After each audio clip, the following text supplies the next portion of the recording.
What's going on? What's going on? What's going on? Greetings, greetings, greetings, grand rising to each and every one of you. What's going on? This is your brother Chief Kalanago with another video, man. Let me make sure I got audio on Facebook. Give me 1 second. All right. I got notifications going off. I'm actually streaming on 3 channels right now, 2 YouTube channels and one and Facebook, of course. Let me make sure I got some audio on Facebook. Give me 1 second. All right, cool. So we good, we good, we good. So what's going on? What's up, everybody? What's up, man? I'm gonna make an attempt to do this video, and I'm gonna try not to go over, 2 hours. All right, just want to share some information with y'all. Just want to go over my, my total trip, man. Um, you know, Vacation slash business, whatever the case is. So I'm going to talk about that, and I'm also going to talk about a little more. All right. So hope everybody's having a great time. Hope everybody, you're having a great continuation thus far. I just came from working out in the park. Did a few miles. What about a mile and a half? I wouldn't say a few miles, but about a mile and a half. Definitely a mile. And I did my regular routine. You know what I mean? So just getting back into it. As you could see, I have a tan, and just spending a lot of time in the sun, especially when I went to Dominica, man. It just gave me a more of a darker hue, and I love that. I love that. I love that. All right. So anyway, we're gonna talk about that. So first thing, let's talk about um, you know, the trip to Dominica, right? Like I said, Dominica, was where I was physically birthed, and as far as back as I could remember, my ancestors, have always been in Dominica. And then if you truly look at, the history of Dominica, you'll realize that, people have been living there for over 4,000 years, you know what I mean? But that's what they say, when you do your research, right? But like I always tell people, man, I'm one of the fortunate ones to have my nan, my grandmother around, to tell me some of her story. Now, I showed you guys the video of, just me and her talking, and she talking about, and not hearing any slave stories growing up. She didn't hear it from her mother. She didn't hear it from her grandmother.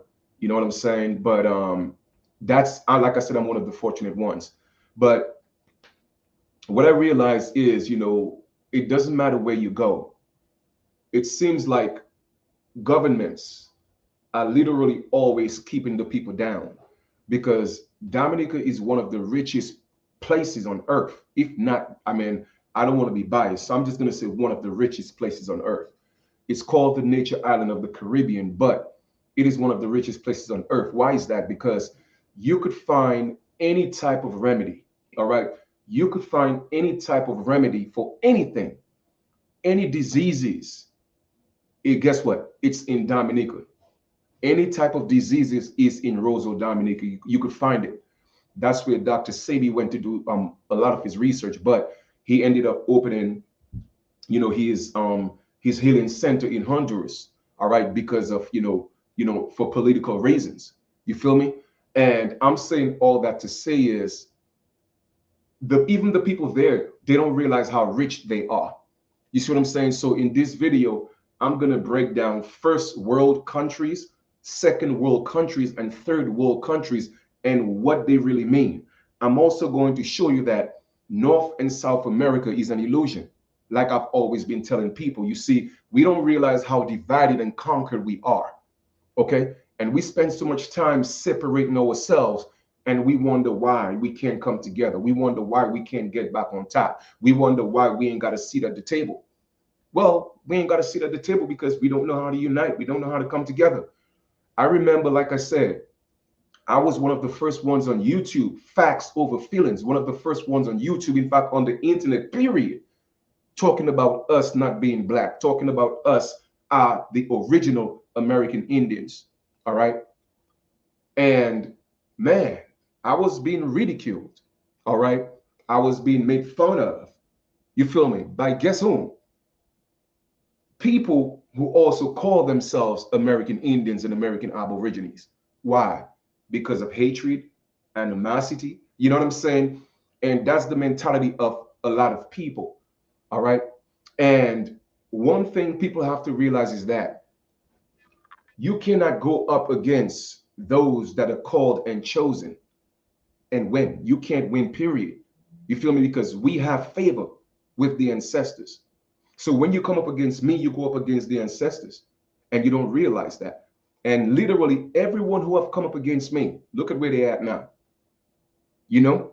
So I'm saying all that to say is, man, we have to, all the negative attitudes we have towards each other. You know, where's the brotherhood? Where's the sisterhood? What happened to I am my brother's keeper? I am my sister's keeper. Now, don't get me wrong. I know that every skin folk and kinfolk, I totally get that. So I'm not expecting everybody to get together and sing Kumbaya. No, that's not what I'm talking about, right? But for the most part, we have to make an effort to come together because the world is changing, man. The world is changing at a rapid pace. And the people who are in so-called control, they don't care about your color. They don't care if you call yourself white. They don't care if you call yourself black. They don't care if you call yourself Hispanic. They don't care if you call yourself American Indian. They don't care if you call yourself American Aborigine. They don't care if you call yourself African. They don't care. They don't care. All they care about is their pockets. That's all they care about is their status. And people don't realize that. So for me, I tell people, guess what? I don't deal with the color lines. I don't play these games. All right. And I've given you guys stories before. I remember, and I'll just give you just a quick history of that. All right. I remember it must have been in probably 2012 or 2013. All right. When, I mean, I was, like I said, I was one of the popular ones on YouTube teaching. And the same people that I was teaching, people who look just like me, all right, most of them, my followers, they were people that look like me. And I remember I broke my instep because I used to do construction at the time. And while I'm actually on the job, I'm showing people I'm working, I'm doing this. I mean, people see my whole life story was on the, I was doing the videos. And I remember I went to work one time and I broke my instep. I almost fell from the second floor all the way to the basement, but I braced myself, with my arms and try to put my foot up, my right foot up to kind of like, brace some of my body weight because I was bigger than this. I'm right now, I'm like 228, 229, but I was like about 248 because I used to do weights at that time. All right. So anyway, long end of the story is this. I broke my instep, so I couldn't go to work. I had my own apartment. I used to do my videos, in my apartment. All right. And I'm showing my followers, people who come on the build every day, I'm teaching them about history. I was more into law at that time. I did a little bit of history, but it was more law and legal. And I had a foundation I had created in 2000. In 2001, I had a foundation that I created called the Father in Me because of what I was going through. All right. So I created a foundation to support fathers. I did a rally in front of the family court. I had videos of all that and everything, posting all that on the internet, going around interviewing fathers. So I've always been that type of individual. You know what I'm saying? So anyway, I'm showing my people what I'm going with, and I'm like, yo, I'm struck. I can't pay my rent. Do you know something? And I created I think at that time it must have been GoFundMe, whatever the case is. Guess what? I had Facebook and YouTube, and I was promoting on both of them. I was doing my videos on both of them, teaching on both of them. All right. And the people who look like me, people were not supporting. Everybody want to say prayers. Oh, well, brother, man, I pray that, you get better. And like, I don't need your prayers. I don't need your prayers. Okay. I'm on here teaching all day, doing research and teaching. Okay. I mean, I had relationships. I left relationships because I'm studying too much. All right. And the woman I'm with, she's getting mad, but that was my purpose. That was my journey. And she just couldn't get that. So I left relationships. Okay. At one point, I had a girlfriend. She living in the same house. And then I had a vision that I should be celibate for 3 years. The next day I got up. I said, listen, babe, you're not going to believe this. And I don't expect you to comprehend this, but I got to be celibate for 3 years.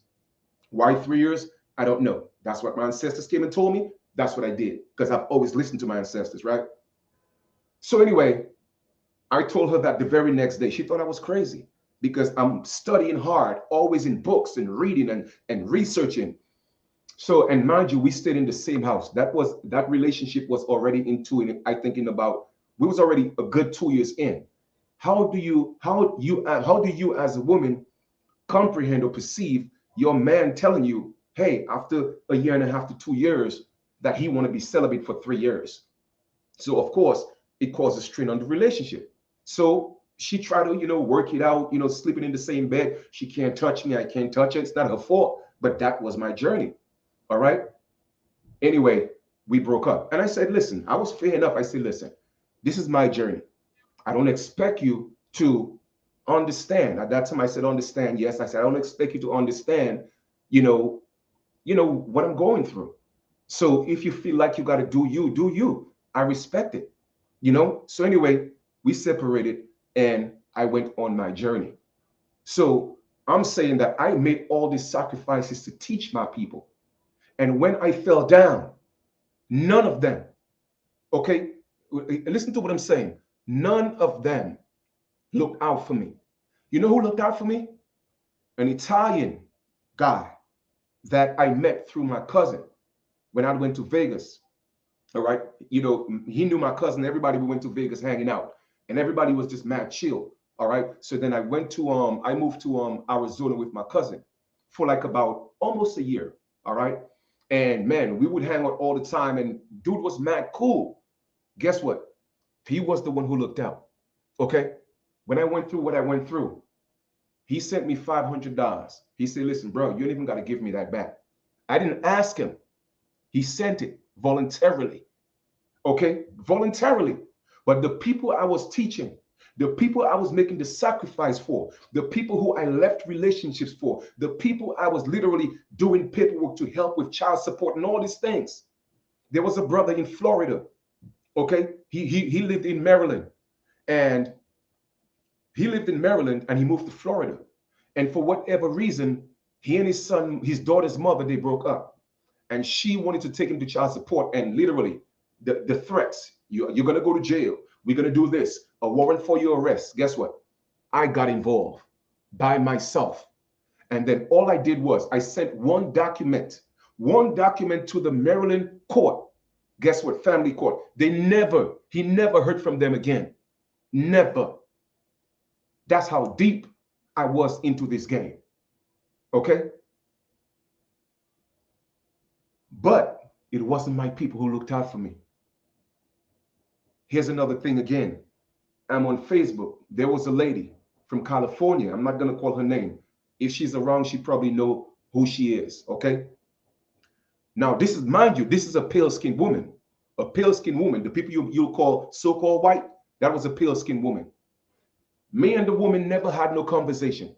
Whenever I did a post, I would see different people liking it, making comments. Thank you for sharing your story. Thank you for teaching this. Because like I said, I was talking about law and legal. And once in a while, I was talking about history, but not as much as I did in the past 10 years. All right. It was more about law and it was more about law and legal and about the system at that time.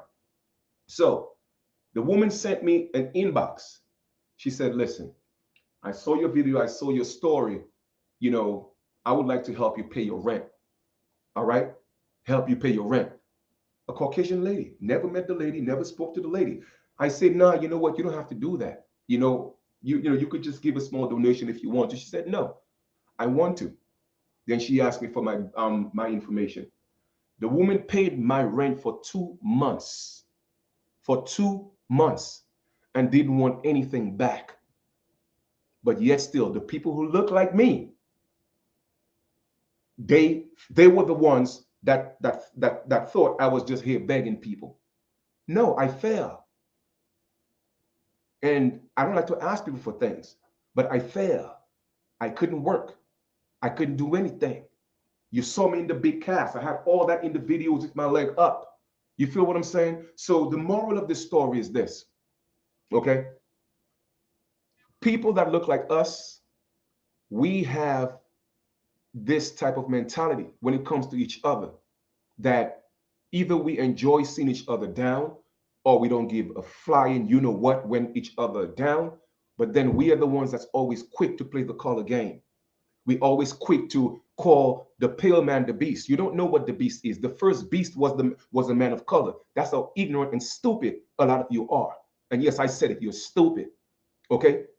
A lot of you saw a video in Alabama, okay, with so-called black people fighting so-called white people, and all of a sudden everybody's heroes. Now, don't get me wrong. I'm not saying you can't defend yourself, all right? But this is not a race war. That's how retarded y'all are. It's not a race war. And a lot of y'all that think it's a race war, trust me, you will not win on either sides, because that's not what it's about. All that stuff is an illusion. Okay, it's an illusion. And the people that are so-called running things, they are sitting back laughing. They're sitting back laughing, looking at y'all like fools. You think they don't see the algorithms? You think they're not studying what's going on? Yes, they are. And you have so-called Caucasian, so-called white people fitting into this bullshit. You got so-called black people fitting into this bullshit, not me. No, I'm above that. I'm a God. You feel me? And we still have to go through the experience, the allegorical story of Jesus and Yeshua. I don't give a damn what you call him. He wasn't real. It was an allegory to tell you the story about the struggles you got to go through, okay? About you carrying your cross. You have to lose everything. You have to lose everything before you gain everything. And that is the moral of the story of the allegorical Jesus and or Yeshua. I don't care what you want to call it. It don't make a difference. You feel me?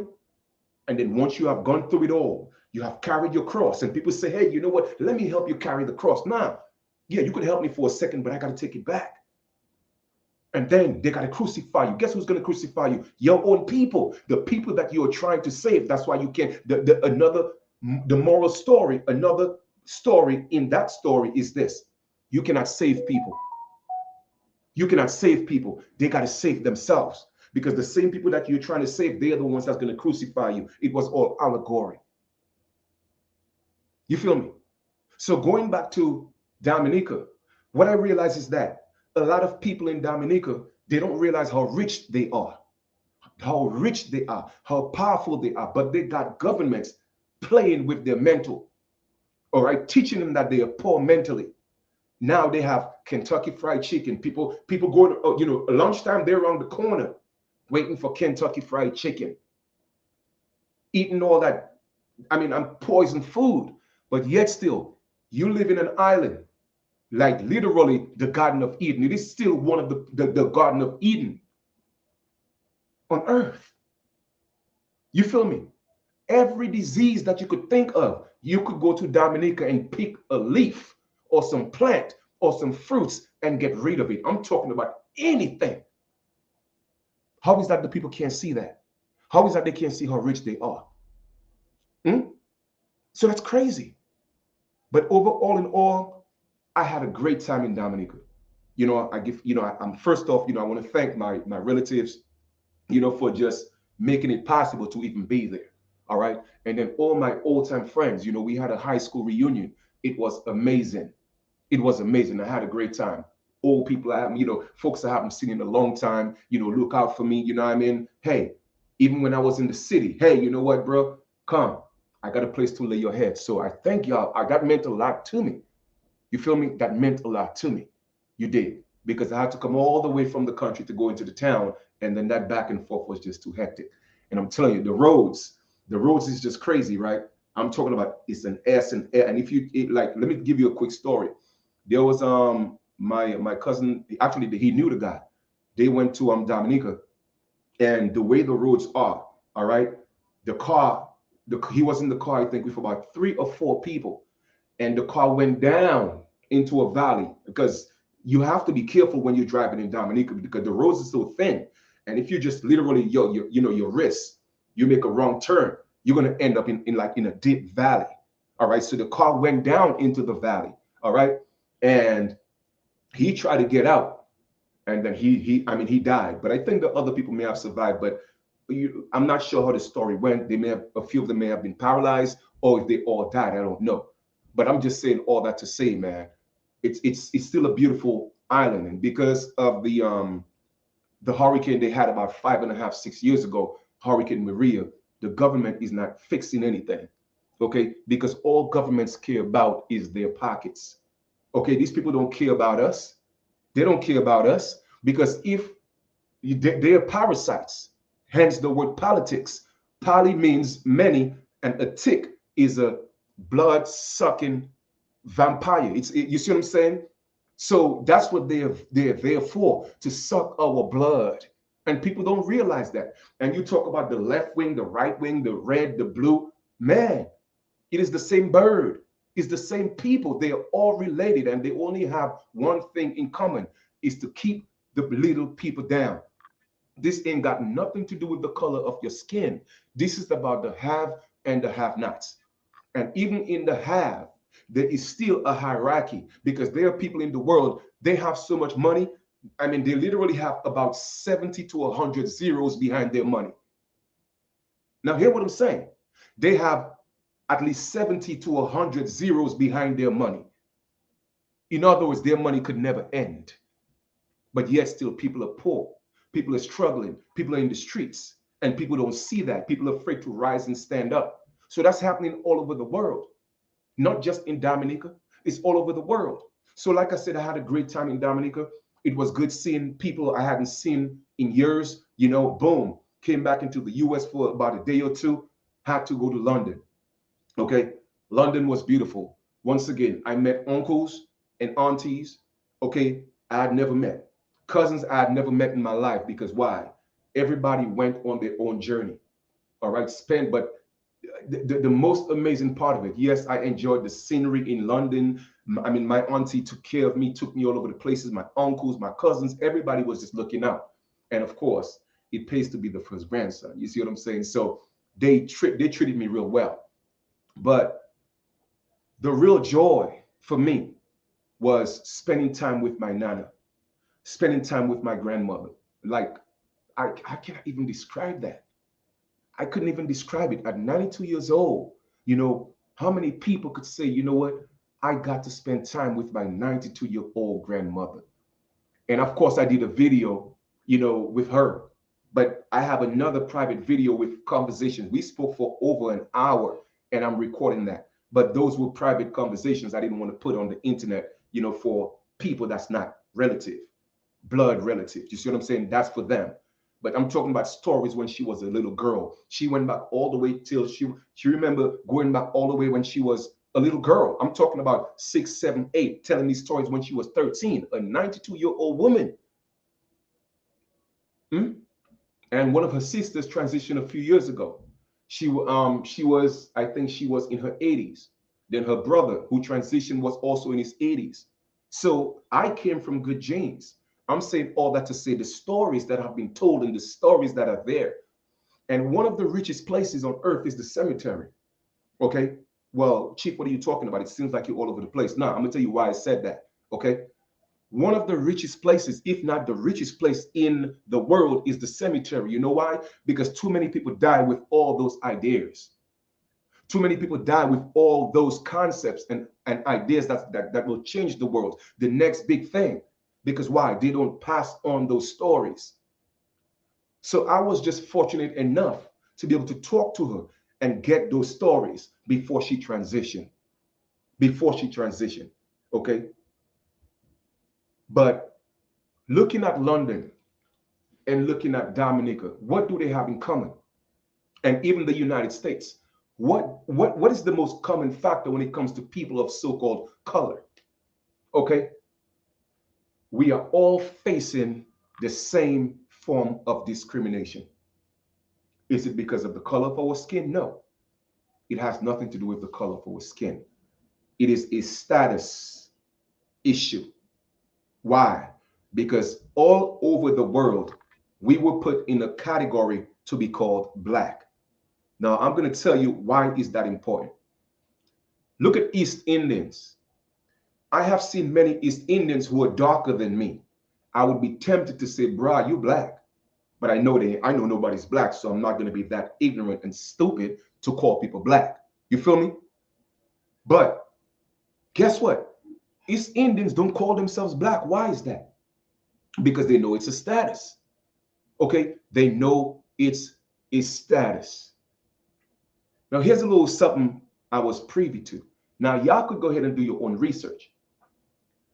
When people from China, they fly into London, they had an advisory notice that when you go to London, stay away from black people, and I think it was another one or two other ethnic groups. Why is the Chinese government wanting their people to stay away from black people? Yeah, so-called black people. And that was in an advisory, like real talk. That was actually in the newspaper. When they come from China, going into London, stay away from black people in certain neighborhoods. That is real facts, real story, I'm telling you. Okay? You have to ask yourself, how is that the Chinese could come into our neighborhoods, into our communities, and open restaurants anywhere? Guess what? Even in Dominica, the main hospital in Dominica is now Dominica China Hospital. When I was in high school, there was right next to the school I went to, DGS, Dominica Grammar School. We have what's called the Botanical Garden. Okay? Now I heard they gave it to the Chinese. So, like I tell people, if y'all don't wake up and realize what's going on, everybody is going to be a Chinese citizen. Y'all don't realize that, but it's happening. Okay, it's happening slowly but surely. Do I have anything against Chinese people? No, that's not the point. The point is, how long are we going to continue to have every other ethnic group rule us as the people they call colored people? Do you know that when people come from Egypt, when they come into the Americas, before they come into the United States, particularly the United States, but when they come into the Americas, period, but like I said, particularly the United States, do you know that they are taken in a room and they are told what places to go and what not places to go, and who to associate and who not to associate with? Do you know that? Do you know that when most Africans, yes, the real Africans, not us, we ain't Africans, but the real Africans, do you know when the real Africans come into the United States, do you know that their status is white? A lot of you didn't know that, huh? And trust me, these mugs, I am tempted to call them black, but again, that would be stupid and ignorant because I know nobody ain't black. But that's how dark they are in hue. But guess what their status is? Their status is white. Why is that? But it doesn't matter how you try to teach our people and make them see that you're not black and teach them what black is. They look at you like, oh, well, you ain't proud to be. Yeah, you're right. I'm not proud to be something that I'm not. Because we have been taught a false concept of who we are. Even in London, people in London, just like in the Americas, they were identified as colored. Guess when that changed? It changed during the civil rights movement. All the way in London, what happened here in the United States affected what happened over there in London. I wonder why that is. And then all of a sudden, it was all over the news and the paper. Guess what? People of color, they don't like being called colored no more. Well, what should we call them? Black and Negro. Yeah, but black stuck. Okay? And guess how it started with the Black Power movement. Black and I'm proud. The Black Panther. Before that, they were not calling themselves black in London. They were called colored. Guess what was on the birth certificates in Virginia and all over pretty much, in the United States? Their parents were called what? Colored. Who were the people of color? The American Indians. So they went from American Indians to colored to black. You see, so traveling, even if I knew these things now, but it's different when you hear it from people. Because people always say, oh, well, you're making this up. Where's the proof? Well, I'm telling you what the stories that people told me. Okay, the stories that people told me. And then coming back into the US, it's like if in my mind, I didn't know that I was in Dominica, I went to London, then I'm back in the US, and I look at our people, you would literally say, hey, hold up, what's going on? Because all these people's stories are the same. It is the same. And guess what? One of my uncles told me. He said, nephew, listen, man, do you know that at such and such a time it was the so-called blacks and the Irish that was being discriminated against? Guess where that happened to as well? In the United States. Why is it so similar that we are experiencing the same thing? Why is that? Because our story is the same. The majority of the people, a lot of the people that are actually in London are people from the Americas. People don't realize that. They are from the Americas. Of course, you have Africans there as well. But here's the irony in this. Okay? In London, Africans, they have a better status than people from the Americas. Africans have businesses on every corner or in certain neighborhoods more than people from the Americas. Why is that? But yet still, when we come into the United States, guess what? Africans don't hang with us like that. Okay, Africans, they come, they get loans, they get businesses like everybody else that come as foreigners. Why is that? But you have to ask yourself this question. And once again, please, when I'm talking about these things, don't think I have anything against Africans. No, because people might think that's what it is. No, that's not what it is. I'm showing you and proving to you, if you were truly African, you would not be treated that way. Because Africans are not being treated that way. Let it make sense. Let it make sense. During the civil rights movements, where were the Native Americans at? During the civil rights movement, where were the real Africans at? Real Africans don't meddle in American so-called black people business. No, they don't. And I'm giving y'all facts. They don't. They are colonizers like everybody else. You feel me? People don't realize it was us in the Americas that gave the world, that fed the world, that built the world. Okay? Our best is what built England. Our best is what built Europe. And I'm talking about after the Black Plague. I'm talking about after the famine. Okay? I'm talking about after the Moors lost and everything. I'm talking about it was us that built Europe. It was us, the people of the Americas, our best. Okay, so we have something in common, that we are facing the same plight all over the world as so-called people of color. Okay, now I am not saying that Africans did not go through their form of discrimination, their form of enslavement. I'm not taking anything away from Africans, but I'm just letting you know that there is still a hierarchy when it comes to Africans and us American Aborigines. Okay? There's a hierarchy in status, because when they come into the Americas, they are not called black. They are labeled, and status is white, meaning that freeman, that's what white means, a freedman. Okay, a person of standard, a person with morals.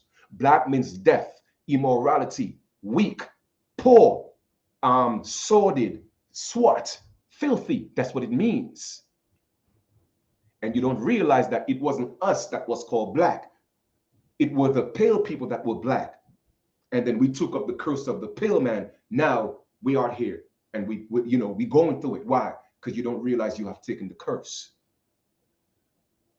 You don't realize that. You feel me? But let me show you something again, going back to show you how, it's all divide and conquer. Let me show y'all something real quick. All right. There was no such thing as North and South America. That is a new concept. There was one America. Let me ask you a question. You see, I like to break things down for children to comprehend and perceive the things I talk about. All right. Let me ask y'all a question. If a mother, like my nan had 9 children, okay? Well, I could say 10 because she raised one that wasn't hers, right? But anyway, she had 9 biological children. That's my grandmother. Her mother, I think, had about 9 or 10 as well, okay? In fact, one of my uncles right now, he got 14. The point I'm making is we are supposed to be fruitful and multiply. And my grandmother, I'm going to come back to this story, but every time I talk about her, I light up, right? She's so funny. She said, son, I did my job. I was fruitful and multiplied. I was fruitful and I multiplied. And I say, yes, man, you did. So I tell her, I always make her laugh. I say, I only have 1 son. So next year I'm going to have some more because I got to catch up. And her laughter is just so infectious. You know what I'm saying? But anyway, going back to, what I was talking about, right? I'm not going to apologize for just injecting my nana in there. Okay. But that whole concept of 2 Americas, guess what? It's an illusion. It's an illusion. That was the first step of divide and conquer, to turn the North against the South. Because remember, when you had the encomienda and the papal bull, remember, America was separated in 2. First, okay, you had the Spaniards and was it the French or the Dutch? Anyway, regardless of what, it was split in 2. All right, Spain and Portugal. Yeah, between Spain and Portugal. Okay, and then in the 1600s, the British came along. Of course, you had the little minor players like the Dutch, the French, the Germans. Everybody was trying to get a pie of the original land, which is the Americas. Don't let them fool you. America is the first world. Okay, but anyway, everybody was trying to get a piece of the pie. But let me ask you a question that would make more sense for those of you who think I'm bugging and I don't know what I'm talking about. If a mother had 20 children, it's possible, right? If a mother had 20 children and 10 of them decided to go into North America, what's now called North America, and 10 of them decided to go into what's called South America. All right, let me ask you a question. Are these children, did the children in the North have a different mother? Did the children in the South have a different mother? No, they had one mother. They were just divided. That's what happened to us in the Americas. Okay, there was only one America, and they came up with a concept of North America and South America. That was all a concept that was created, the foundation of divide and conquer. But no, we don't want to hear that. You know what I'm saying? We don't want to hear that. Oh, now it's about us, North Americans, and we're different from South Americans. Y'all just stupid, man. It's pure ignorance. It's pure ignorance. And I'm not going to apologize for calling people stupid, because people are stupid, especially when you try to teach them the truth and show them the facts. They look at you like you're the crazy one, like you're the one that's stupid. I've been called stupid before, and I'm cool with that because I know I'm not. You feel me? Because I'm giving you the facts. I'm giving you logic. I'm giving you logic. We have one mother, and that one mother is the Americas. But when these black devils, yes, I'm calling them black devils, they came here and they saw us living, okay, the children that were living in God and of God, they was like, nah, we got to separate them. We got to take that away from them. We got to give them our gods. No. That's where the religions came in. I don't care which one. They're all Abrahamic religions anyway. I don't care what you call them. But let me show y'all something. Let us dive a little deeper into this here real quick. Let's dive a little deeper into this here real quick. Okay? Respect to all the gods on the build. All right? Because we all gods, man. Don't let nobody fool you, man. Don't let nobody fool you. You're out here worshiping God, which you're worshiping yourself. You don't even realize that. Now, let me show y'all something. Okay, let me show you one of the first people that promoted the concept of North and South America. that was first shown on a map in 1545. Let us rock. Sebastian Monster, early map of North America and South America, 1545. Okay. Now, guess what? These materials in this library of Virginia's collections contain historical terms, phrases, and images that are offensive to modern readers. These include demeaning and dehumanizing references to race, ethnicity, nationality, enslaved or free status, physical and mental ability, and gender and sexual orientation. All right. Now, context. Sebastian Monster, 1488, 1552, a German cartographer, cosmographer, and scholar. In 1544, pardon me, he published Cosmographia, the earliest description of the world written in German, although editions were also published in English, French, Italian, and Latin. Cosmographia was one of the most popular and successful works of the 16th century. You have to realize how all this thing came into being and formed to bring us where we are at today. Let's proceed. This map, which had also been included in Monster's previous work, Ptolemy Geographia Universalis, 1540, is thought to be the first to depict North and South America connected to each other with no link to other continents, to another continent. America is one landmass. These colonizers separate us. In other words, let me give you another example. If a mother have 20 children and 10 of them became Bloods and 10 of them became Crips, let me ask you a question. Who is their mother? In fact, let me give you a specific name, and just a random name, right? If, and I'm just gonna use a random name. Let's say the mother's name is Red. Okay, Miss Red had 20 children, and then 10 of Miss Red children became Bloods, and 10 of Miss Red children became Crips. Let me ask you a question. What is their mother's name? For those of you that are paying attention, then guess what? The mother name is Miss Red. So if America has all her children and colonizers came and separated them and say, hey, you know what? Now you're North and now you're South. Guess who the mother is? Guess who the mother is? It's still America. And they even took it further and said, nah, you know what? We got to separate them some more. So what we're going to do is we're going to create a Central America. Because what we got to do, we have to create a home for ourselves. So you have the mestizos, the Spaniards, they came and mixed in with our people and say, now we're going to create our own joint. And we're going to call it Central America. But let's read a little more. So America by itself is separate from all the continents in the world. Now that's a spiritual thing, which I've already broken down, but I'm also breaking that a little further. Because why? America is the first, and America had to separate from all of them for reasons. Didn't know that, huh? But let's proceed. The Americas were thus represented as a completely new world. But America was the old world because America was the mother of civilization. Let us proceed. The map perpetuates the explorer Giovanni de Verrazzano idea that the area between Pamlico and Albemarle Sound along the Carolina banks was an isthmus between Terra, Florida and Francesca that was a part of still the Americas, okay?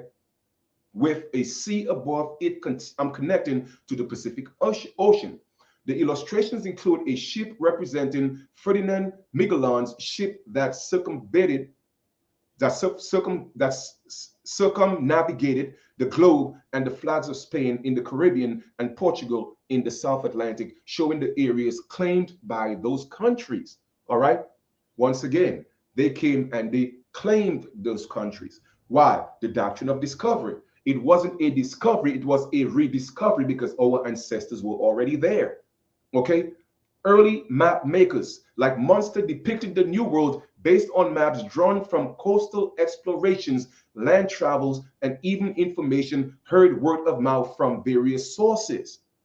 They use symbols, pictures, and other illustrations to represent various geographic features, topics, and themes. Sometimes map makers drew in known but unseen mountains or inland seas, or they simply embellished the map with mythical creatures like mermaids and centaurs. All right. Unexplored areas were otherwise left as empty or blank land. All right. And that's, that map is like a 14, whatever the case is, standards. And you could do the background, the standards, the suggested preview, whatever the case is. But anyway, they're showing where you could get all that information. I'm saying all that to say there was one America until the 1500s when they gave us North and South America. That all came up in the 1500s. The idea came up in the 1500s, and then in 1544, whatever the case is, it appeared on the map for the first time. So in other words, the so-called powers there be, within their closed, little confines. Okay, you know what? Okay, so, we see this land over here. We don't know how vast it is. We don't know how big it is. So we're just going to call it the West Indies. Everything was called the West Indies, including the United States. Everything was called the West Indies. All right. That's why we're called the West. All right. But when they realized how vast the land was, say, now that we have the company, the West Indian Company, now we have to start fractionalizing the company. Okay. Now we have to give people shares. Okay. Because it's a company. All right. So they started separating, fractionalizing America, North, South America, Central America, then different companies. Then let's go to the United States. Okay. And let's create the Virginia Company, because the Virginia Company, okay, will give us the stronghold over the entire North America. How was that possible? How could it happen? Because why? Powhatan, okay, Chief Powhatan, which is the equivalent of a king. So King Chief Powhatan was one of the major chiefs in Virginia, going all through the Carolinas. Okay, and of course he was a man of color. All right, and I've also shown the proof of that. So Pocahontas was a woman of color, but in order to consummate this company and make it real, okay, what they had to do, Chief Powhatan had to give up his daughter at the age of 13. They might tell you it's earlier, it's later, but no, it's not. She was 13, okay? And she had to marry one of the British, okay, people, all right? So Pocahontas wasn't kidnapped. Pocahontas was a contract. Pocahontas was a covenant. Pocahontas was a treaty in order to give North America to Britain through Chief Powhatan. Y'all didn't know, huh? Of course, I've said it before, but maybe it missed a few people. All right. So once that happened, remember, we had a matrilineal system. What does that mean? It means inheritance was passed down through the mother. It doesn't mean that the women ruled men. That's not what it meant. It meant we had so much respect for our women. We knew that all gifts, all inheritance had to be passed down through the mother. Now, I'm certainly sure we had our reasons for that, but I'm going to just give you a clue. I'm not sure if that's how it was stated back then, but there's a saying, mother's baby, father's maybe. What does that mean? It means that you always know who the mother is because the child comes through the mother, not from the mother, but through the mother. But then the father could always be a question. So therefore, we had enough sense and common sense to know that inheritance obviously would be through the mother. She inherited the land. Okay, so since Powhatan was a king, the biggest chief in that whole area, I'm talking about hundreds of miles, he was the chief.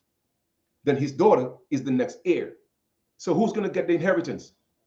Yes, that's right, Pocahontas. So it would be in the best favor of John Rolfe to marry Pocahontas, take her to England, have her child, get her murdered and killed, allegedly, because they're talking about, oh, well, she died from this. Now, you can't fool me with that. Because if she dies, that makes him now the heir. And then as soon as she dies, he comes back into Virginia and becomes the Prince of Virginia. And he was the first one to take tobacco to London. Okay, somebody let it make sense to me. Tell me it was a coincidence. No, it wasn't. It was all by design. It was all planned. It was all planned. And hence, boom, the entire North America was gone just through the Virginia Company. All right? Because all the chiefs came together and made that decision because it was supposed to happen. Of course, that's another level of teaching. All right? So there was one America. There is still one America. So what does that mean? We have one mother. We are all brothers and sisters. Okay? All right. But they had to continue the fractionalization of the land and the status of the people. So they came up with another concept. All right? They came up with another concept. Let's divide them into what we call first, second, and third world countries. Let's break that down here for a second. Y'all think this is a game, huh? All right.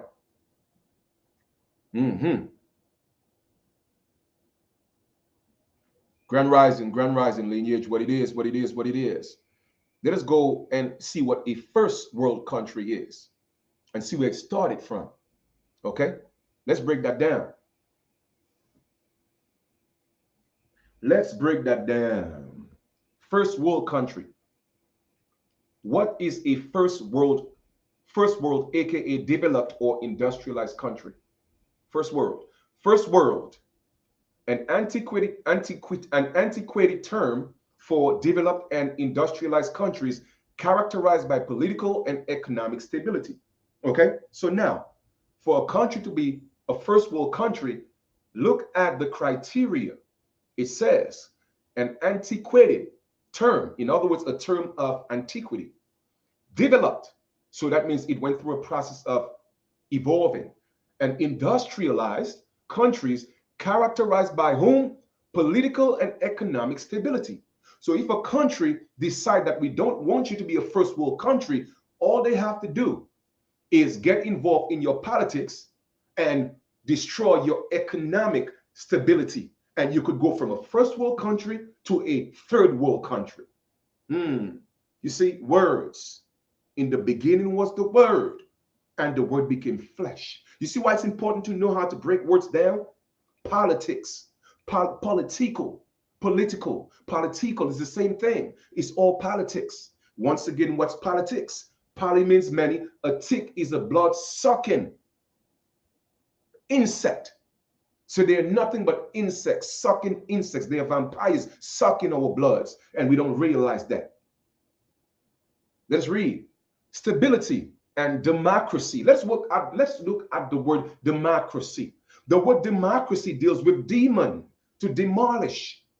The lowest common denominator. It all deals with demon, with what you call demons, demology. Okay? It's telling you right there in the word.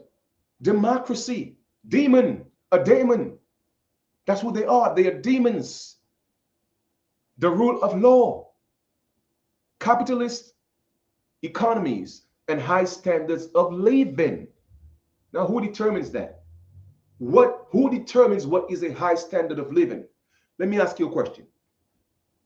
Is having a fast car, is having a big shiny house, is that a high standard of living compared to you being able to go into your garden and picking fruits, not paying for water, not paying for food, not paying for any of those things? What do you think is a higher standard of living? Now, in today's world, people might think is the cars and the homes. You feel me? No, brothers and sisters, no. Because if you can't eat, guess what? You cannot enjoy that because you're going to die. So the highest standard of living is being able to go into the garden and pick your fruits, not pay for water. That is the biggest wealth on the planet.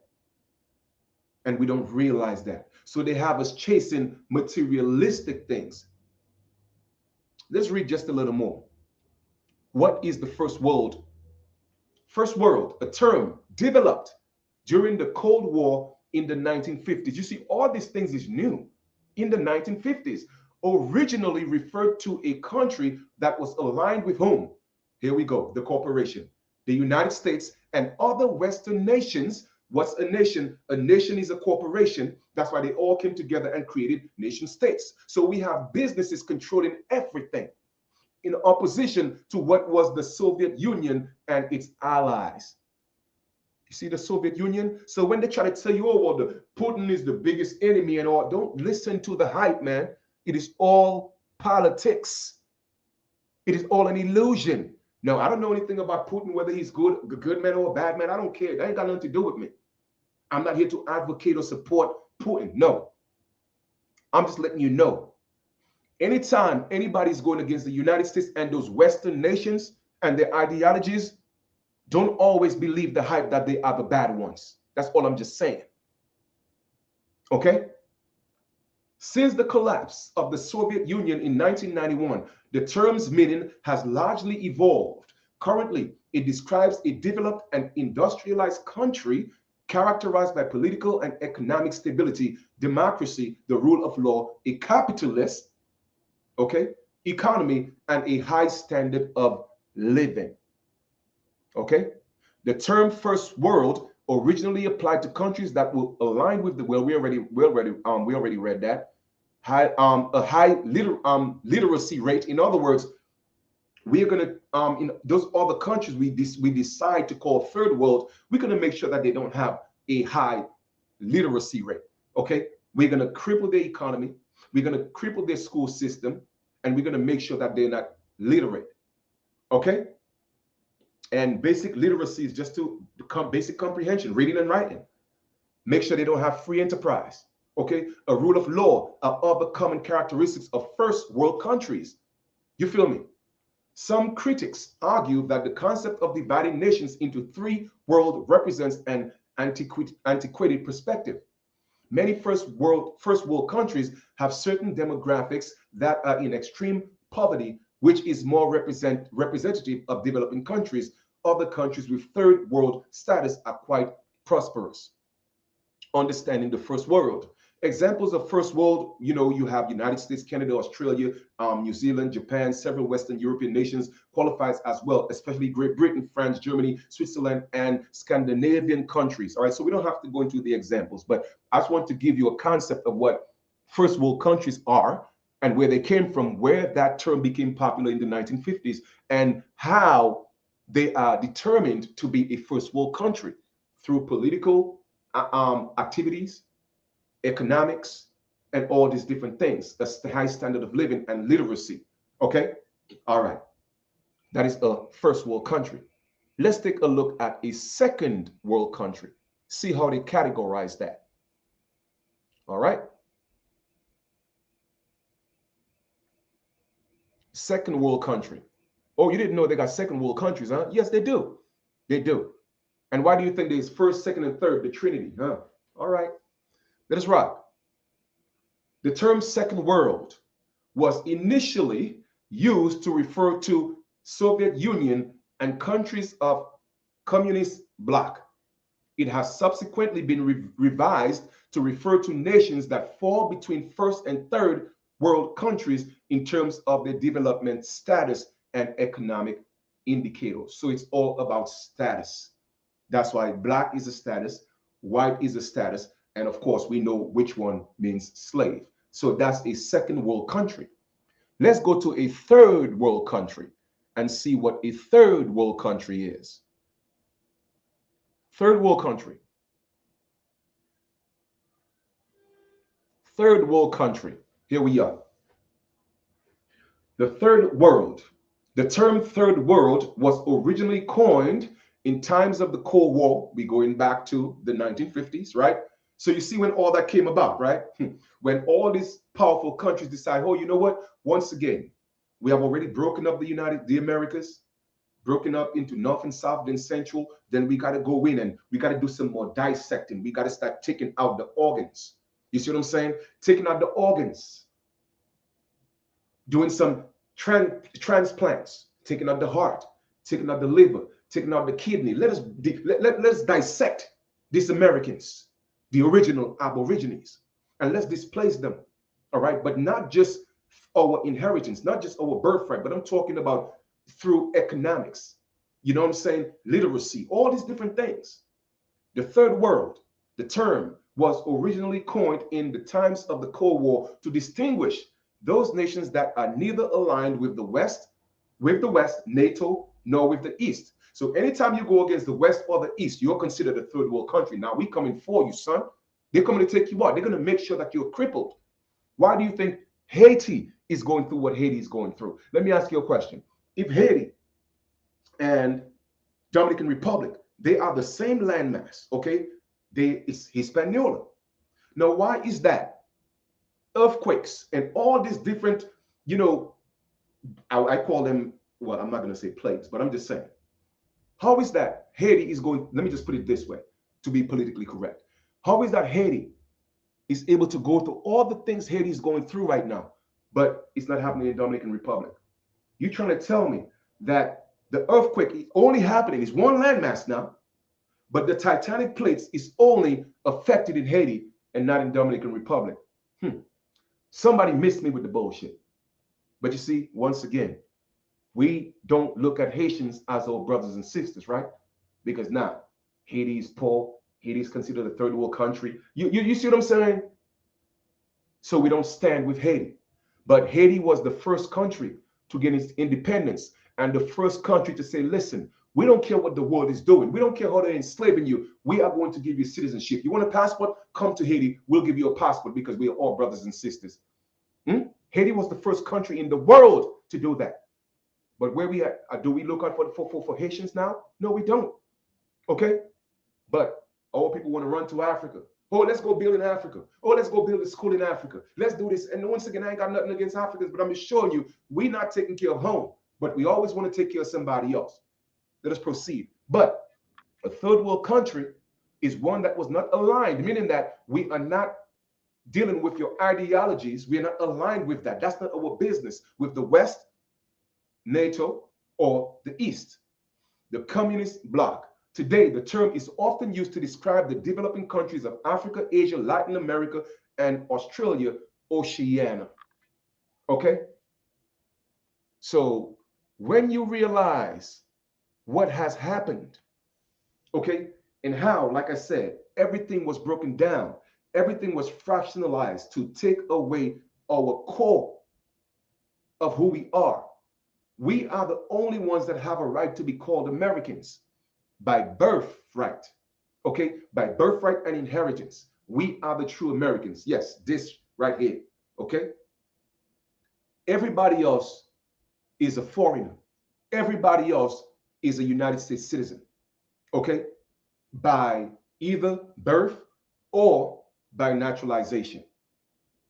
But we are the only ones that have the inherent right to be called Americans. And no, the name America did not come from Vespucci. I'm not even going to go there. Okay? So what is the purpose of this whole video? Like I said, talk a little bit of my trip, about my, my trip, whether it was,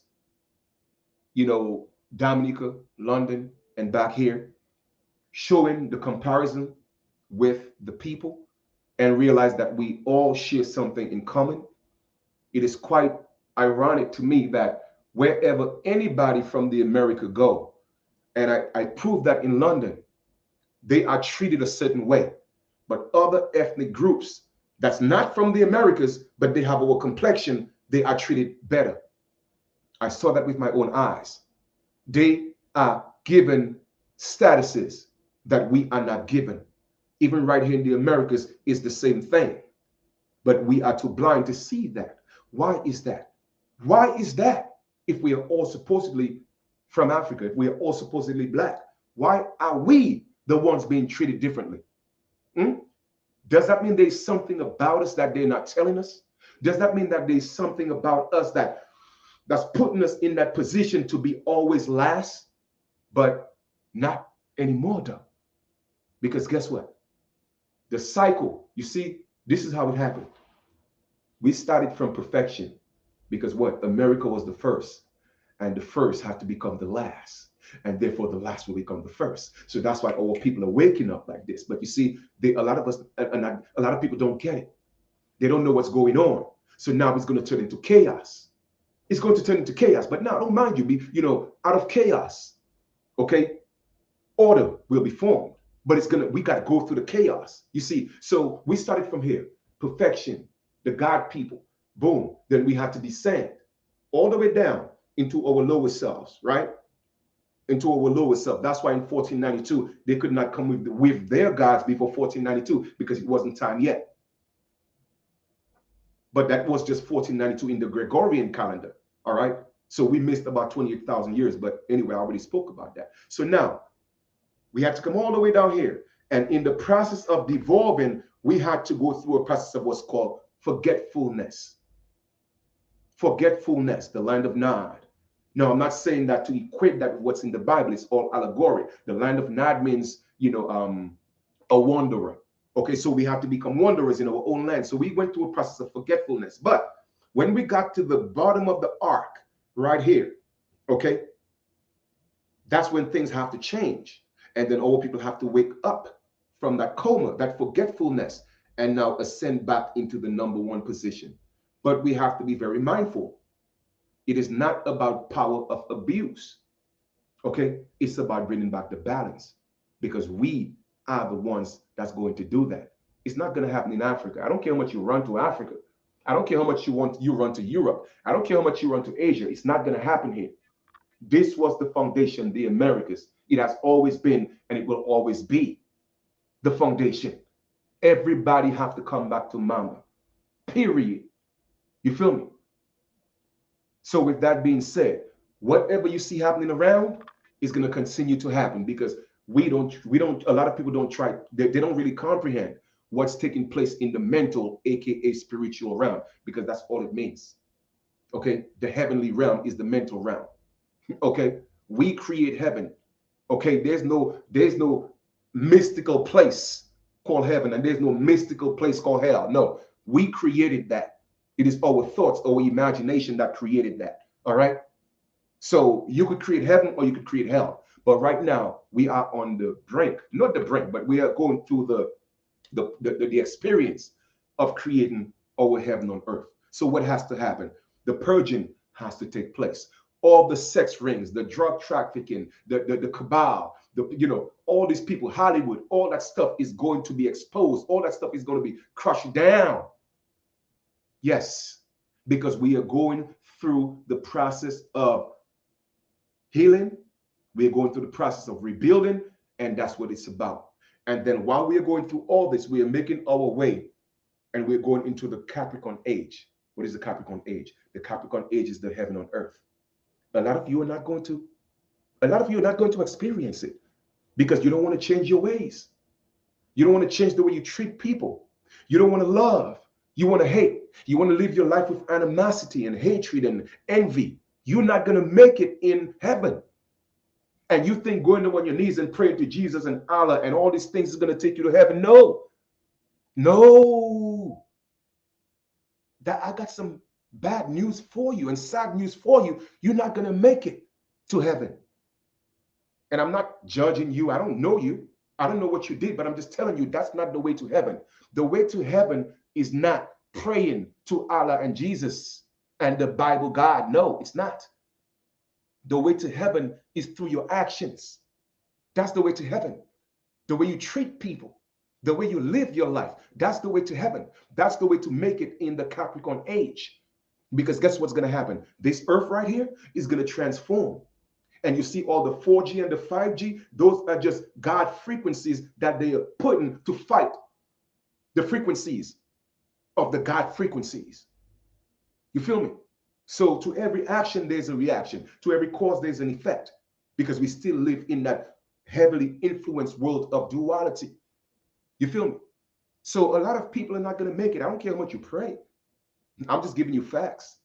No. It's how you live your life. When it's all said and done, when you face your true self, when you face your real ego, because you have two egos, you have the higher ego and you have the lower ego. The goal is not to kill any of them.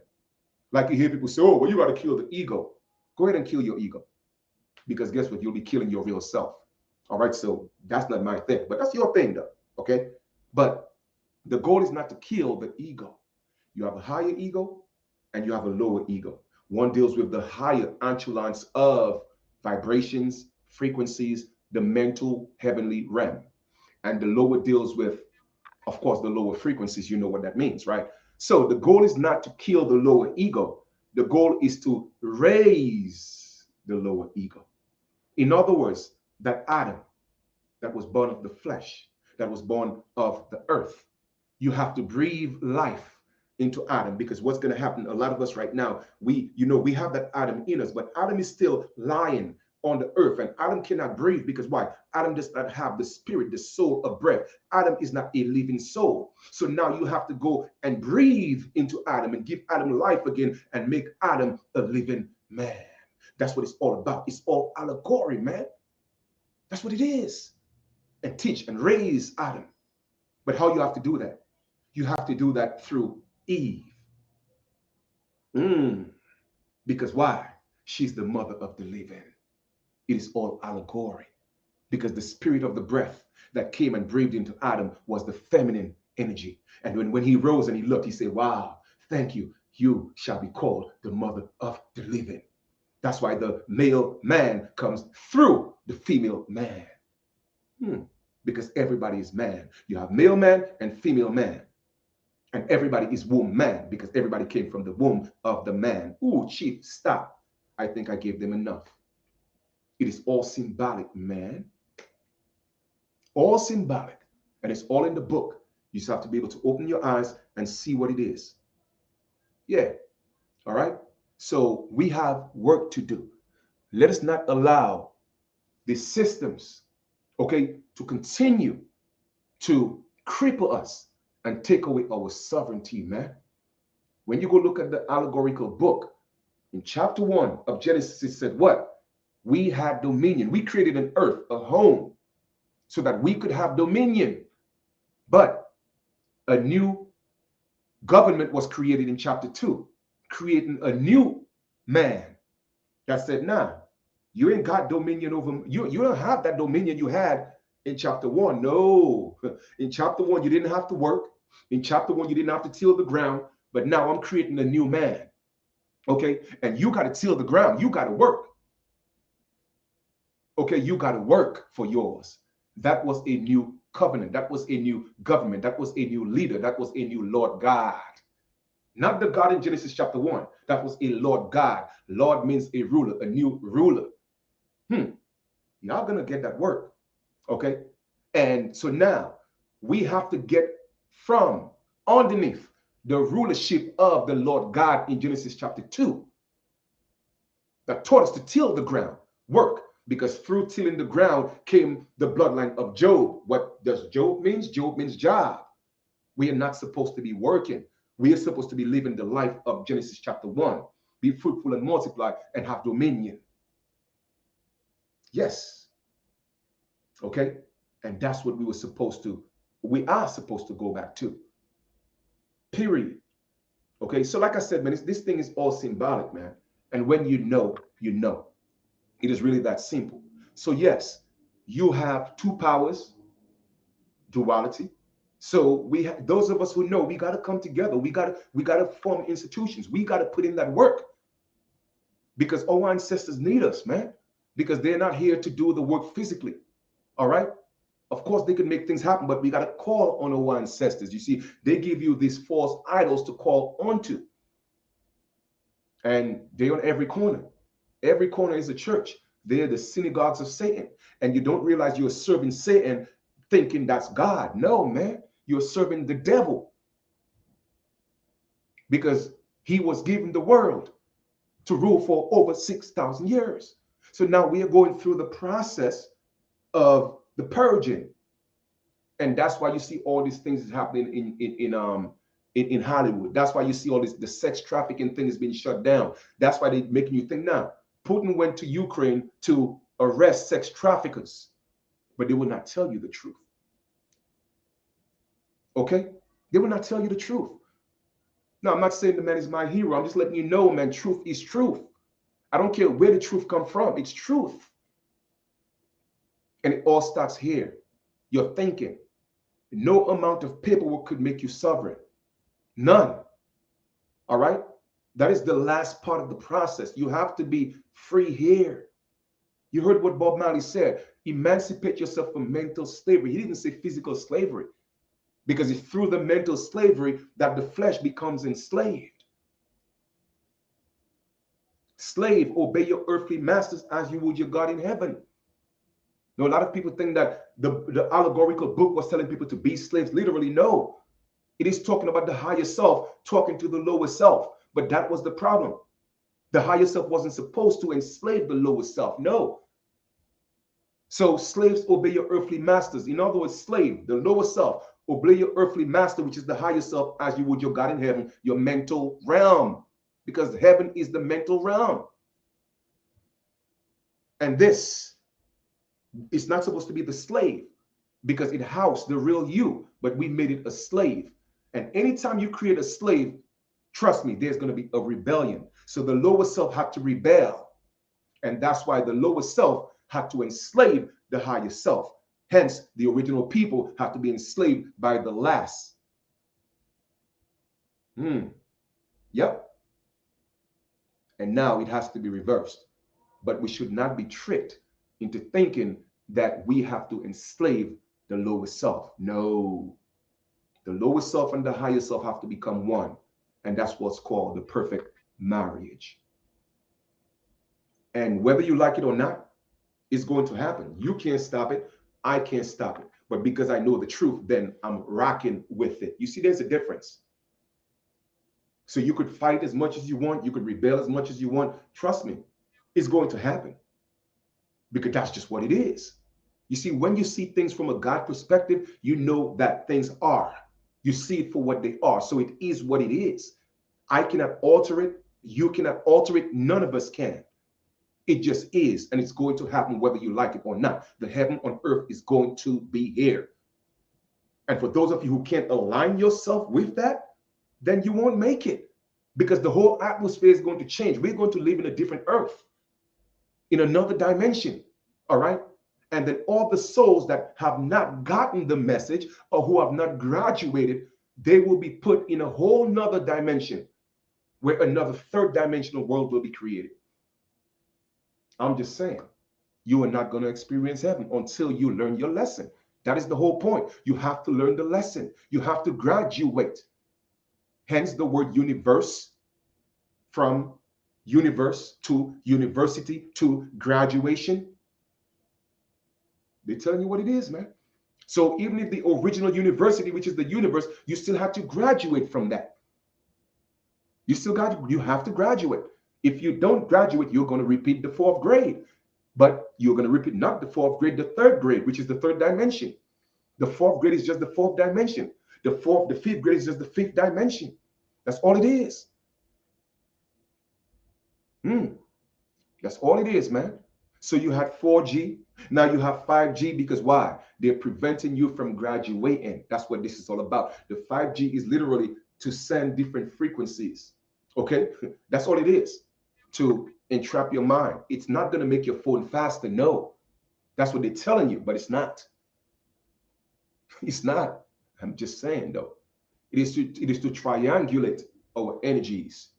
That's what this is really about. But keep this in mind. There is more good people in the world than there are bad people.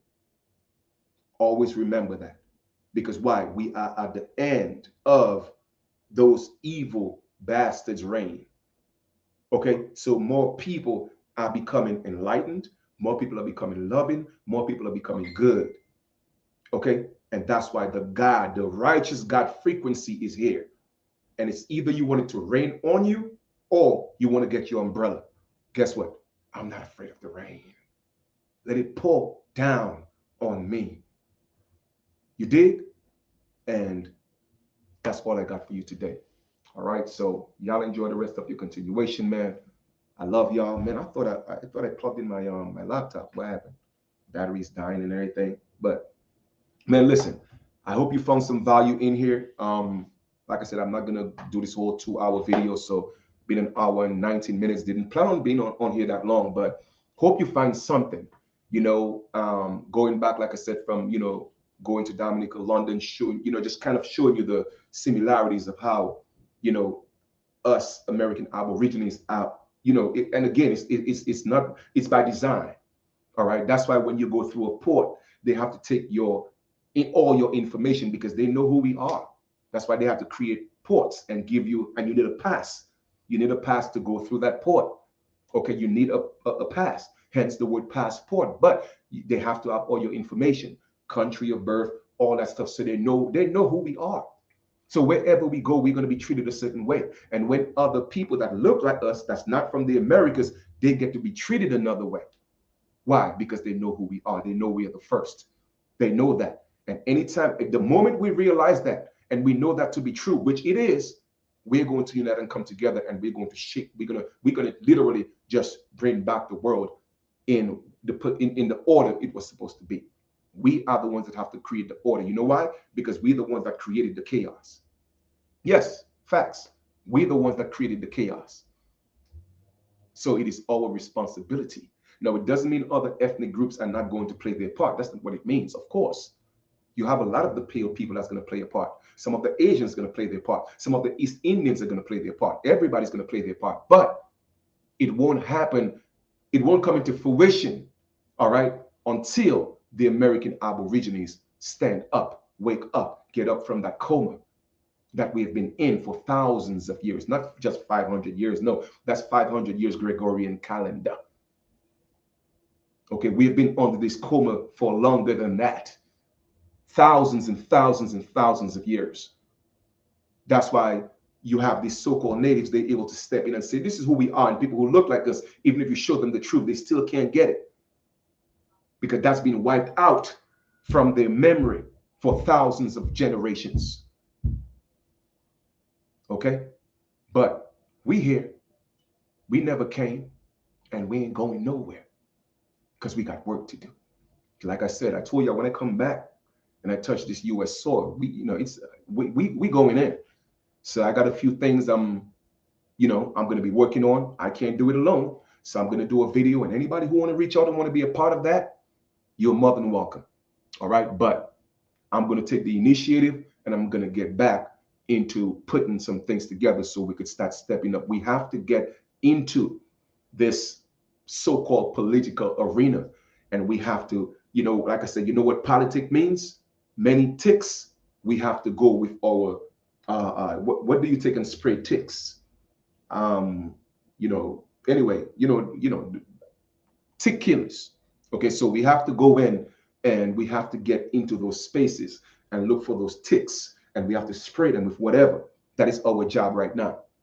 Okay, and trust me, you'll be surprised the amount of people that don't look like us that's actually just waiting because they know. The only problem is you don't know. All right, so we got work to do. All right, I'm gonna talk to y'all later, man. One love. Peace.